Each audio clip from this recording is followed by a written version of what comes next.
So I just replaced the boiler in this 27-year-old Showman's.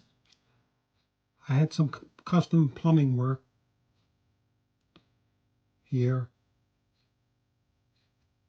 and I'm just trying to figure something out.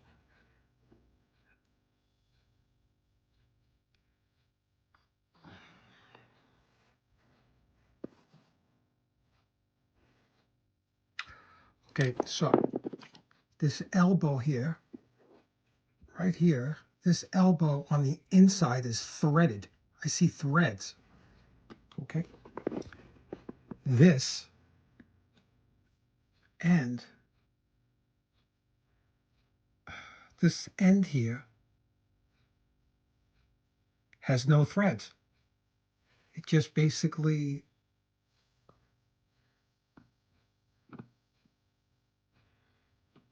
slides in here.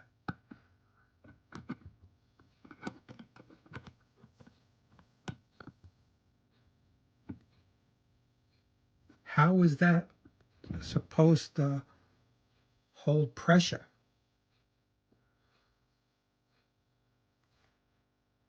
I don't understand it.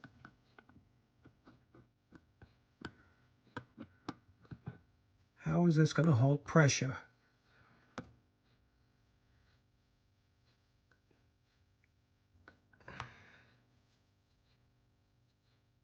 All right, any advice? This is the only issue I've had so far, and it's almost back together after this.